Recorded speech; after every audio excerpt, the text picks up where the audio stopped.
हॉटेलच्या व्यवहारासंदर्भात असो किंवा आता नुकताच आलेला जो व्हिडिओ आहे त्यात आपण बेडवर आहात आणि मोठ्या प्रमाणात पैशांची भरलेली बॅग त्या ठिकाणी आहे, तुमच्या घरातला आहे का नेमका हा व्हिडिओ कुठला आहे हे जरा स्पष्ट करा. व्हिडिओचा काय संदर्भ आहे? तुम्हाला मी आताच तुमच्याच एका चॅनलच्या मित्राकडून तो व्हिडिओ पाहिला. व्हिडिओ काय दाखवतोय? माझं घर आहे, जे घर तुम्ही पाहतायत ते माझं घर आहे, माझं बेडरूम आहे. बेडरूम मध्ये मी बसलेलो आहे, बनियनवर बसलेलो आहे. बाजूला माझा सर्वात लाडका कुत्रा हा माझ्या बेडरूम मध्ये आहे आणि एक बॅग तिथं अशी ठेवलेली आहे. याचा अर्थ असा होतो की मी कुठेतरी प्रवासातून आलोय, कपडे काढलेत, माझ्या बेडवर मी बसलेलो आहे.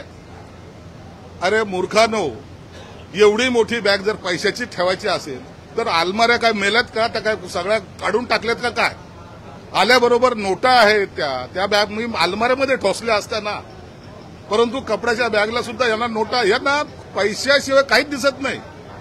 एकदा एकनाथ शिंदे साहेब विमानातून खाली उतरून त्याचे जे काही बॉडीगार्ड बॅगा घेऊन चालले होते तेही सुद्धा त्या नोटांनी भरलेल्या होते म्हणायचे. आता यांना कपडे ठेवायला काय बॅगा नाही लागत, यांना पैसे ठेवायला बॅगा लागतात, असं एकंदरीत यांचं वर्तन आहे. म्हणून हा कॉमन सेन्सचा गोष्ट आहे. माझ्या बेडरूम मध्ये प्रवासातून आलेली बॅग अशी लटकलेली कुठंतरी ठेवलेली उभी आहे ती बॅग. बाजूला माझा डॉग आहे आणि मी बेडरूमवर आहे. याची बातमी होते.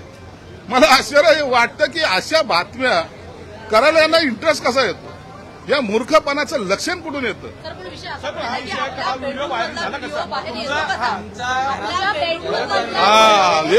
यासाठी एक सांगतो, आमच्याकडे मातोश्री 2 नाहीये. माझं घर माझ्या मतदारसंघामध्ये प्रत्येक माणसाला विचारा, सगळ्याला वेलकम असतात. कार्यकर्ता आहे, उत्साहाच्या भरामध्ये एखाद्याने व्हिडिओ काढला असेल त्याचा माझा काही दोष नाहीये. माझ्याकडे कुणालाही चिठ्ठी देऊन आतमध्ये बोलवलं जात नाही. काम काय, नाव काय, गाव काय हे सगळं विचारलं जात नाही. म्हणून कार्यकर्त्यांसाठी आपण आहोत. जे शिवसेना प्रमुखांनी आम्हाला शिकवलंय, तुम्ही कार्यकर्ता म्हणून राहा, नेता म्हणून वागायचा प्रयत्न करू नका. त्याच भूमिकेत आम्ही आजही असतो. म्हणून कोणी जर काढलं जर असेल, गेला जरी असेल, त्यात गैर काहीच नाहीये आणि गैरसमजाचं काही कारण पण नाही. यांचे व्हिडिओ पहा ना, ते आणखी पाटकर विसरलेत का हा माणूस? हे जे बोलतायत, हे जे काही आविर्भावात भाषणं करतात ते पहा एकदा. अरे दुसऱ्या महिलांवर छळ करणारे तुम्ही लोक आमच्या बॅगा काय पाहता? स्वतःचं कॅरेक्टर थोडंसं जपा.